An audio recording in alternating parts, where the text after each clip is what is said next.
सह्याद्रीच्या कुशीत विनयशीलता भेटते तेव्हा. मला प्रवासाची खूप आवड आहे. मग ते एखादं छोटंसं खेडं असो, नाहीतर दुष्काळग्रस्त भाग असो, ओसाड डोंगरमाथा असो, घनदाट जंगल असो किंवा इजिप्त नाहीतर चीनमधील एखादं स्मारक. मला वेगवेगळ्या ठिकाणी भटकंती करायला फार आवडतं.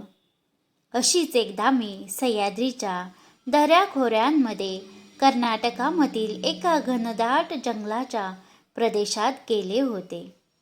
दिवसभर पावसाची रिपरिप चालू होती.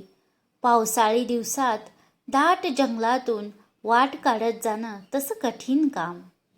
शिवाय वाटेत जळवा चिकटण्याची भीती. पण तरीसुद्धा पावसाळी दिवसातील निसर्ग सौंदर्याचा खराखुरा अनुभव घ्यायचा असला तर या स्थळाला भेट द्यायलाच हवी. जंगलातील झाडाझुडपांचा, फुलांचा मत्त सुगंध, विविध प्रकारच्या पक्ष्यांची शीळ, वाऱ्याची हळूच साद, कोणत्याही गावात किंवा शहरात या आनंदाचा अनुभव येणं शक्य नाही. मी तेथील घनदाट जंगलात फार खोलवर असलेल्या आदिवासी वस्तीतील शाळेला भेट द्यायला आले होते. मी ज्या धर्मदाय विश्वस्त संस्थेसाठी काम करते त्यांना या शाळेला काही मदत देण्याची इच्छा होती. येथील आदिवासींना थंडा असं म्हणतात. हे फार आनंदी वृत्तीचे असतात. त्यांचा जो म्होरक्या असतो त्याला थंडाप्पा असं म्हणतात. तो त्या आदिवासी टोळीतील सर्वात जुना, सर्वात वरिष्ठ माणूस असतो. जणू तो त्यांचा देवच असतो म्हणा ना.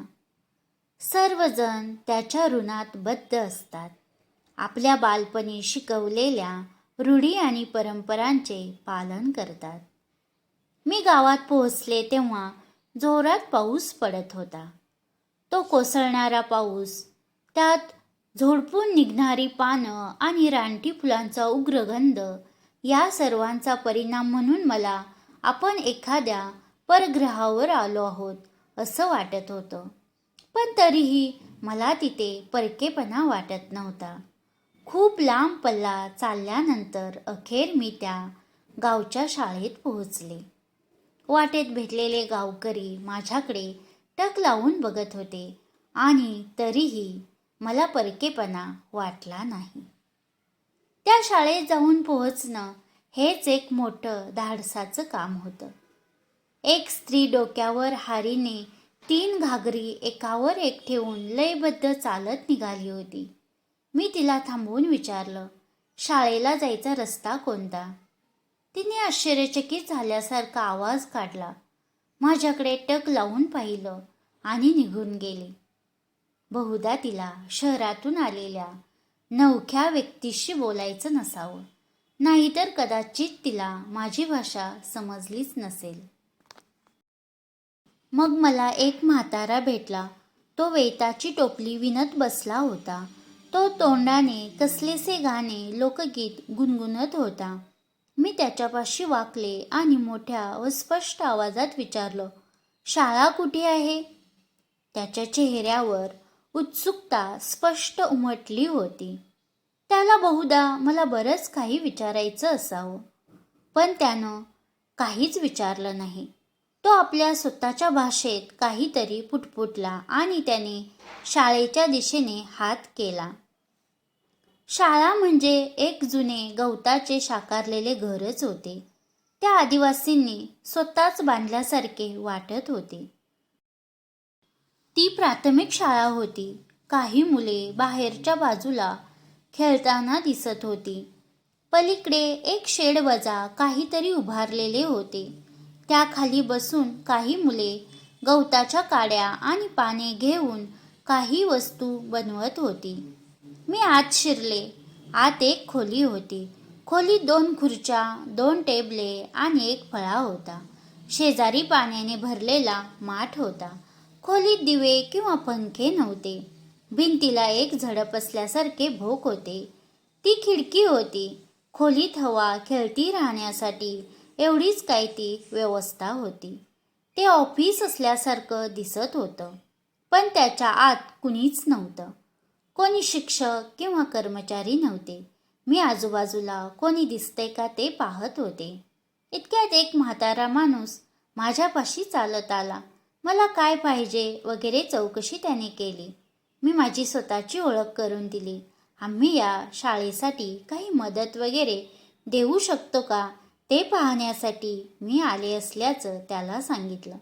त्यावर त्याची प्रतिक्रिया मात्र फारशी उत्साहवर्धक नव्हती. मला वाटलं आपण जरा बेताबेताने गोडी गुलाबीने याची चौकशी केली तर हा मोकळेपणे बोलेल. म्हणून मग मी त्याची खुशाली वगैरे विचारायला, त्याच्या स्वतःविषयी चौकशी करायला सुरुवात केली.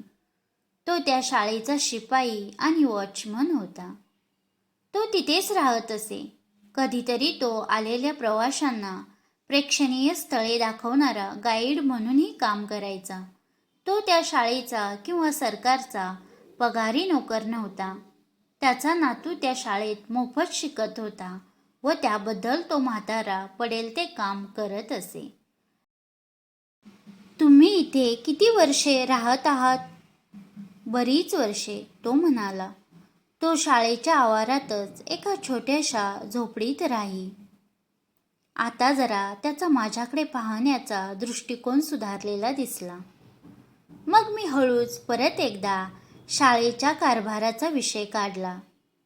ही शाळा राज्य सरकार चालवत असल्याचं त्यानं सांगितलं. शाळेत एकूण 2 शिक्षक होते आणि जवळपासच्या गावातून 50 विद्यार्थी शिकायला येत होते. शाळेत गणवेशाची सक्ती नव्हती. शाळेत एवढे विद्यार्थी शिकायला येतात हे ऐकून मला बरं वाटलं. किती झालं तरी त्या मुलांचे पालक स्वतः अशिक्षित शिवाय किती दारिद्र्यात जगत होते, पण तरीही आपल्या मुलांना शिकवण्याची त्यांची तयारी होती. ही शाळा चालवायला तुम्हाला कोणत्या कोणत्या अडचणी येतात? त्यावर त्या म्हाताऱ्याने विशेष काही सांगितले नाही.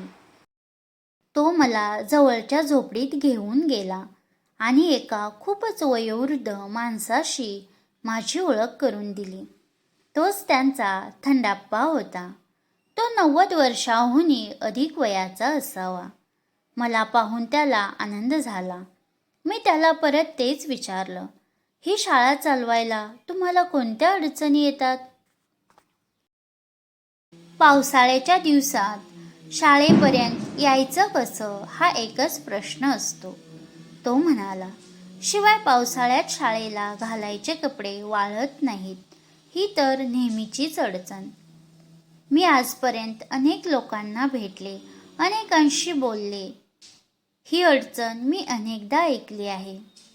एकंदरीत तेथील लोकांविषयी, त्यांच्या जीवनाविषयी बऱ्यापैकी माहिती काढून घेऊन मी परतले. परतण्याआधी त्या लोकांनी केलेल्या सहकार्याबद्दल त्यांचे आवर्जून आभार मानले. आता परत यायचं ते या मुलांसाठी छत्र्या आणि कपडे घेऊन यायचं असं मी मनाशी ठरवलं. मी तेथे परत गेले तेव्हा हिवाळा होता.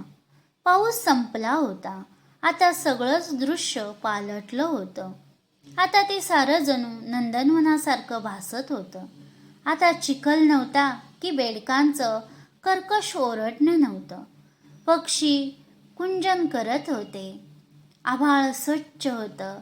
लाल फुले सर्वत्र फुललेली होती. परत एकदा मी त्याच थंडाप्पाला जाऊन भेटले. त्यानं मला लगेच ओळखलं आणि तो हसला. त्याच्या डोळ्यातही मनापासून स्वागत होते. मी इथल्या मुलांसाठी काही वस्तू आणल्या आहेत, त्या कृपया ठेवून घ्या. गेल्या वेळी मी इथे आले तेव्हा त्यांच्यासाठी काय आणायचं तेच मला माहीत नव्हतं, असं म्हणून मी एक भली मोठी पिशवी त्याच्या हातात ठेवली. थंडाप्पा थोडा घुटमळला. त्याला कदाचित अवघड वाटलं असावं असं मला वाटलं. मी म्हणाले, मी तुमच्याकडे काहीच मागितलेलं नाही. मी आपण होऊन या वस्तू आणल्या आहेत. पावसाळ्यात मुलांना या गोष्टींचा उपयोग होईल. मुलांच्या मापाप्रमाणे यातून त्यांच्यासाठी कपडे शिवून घ्या.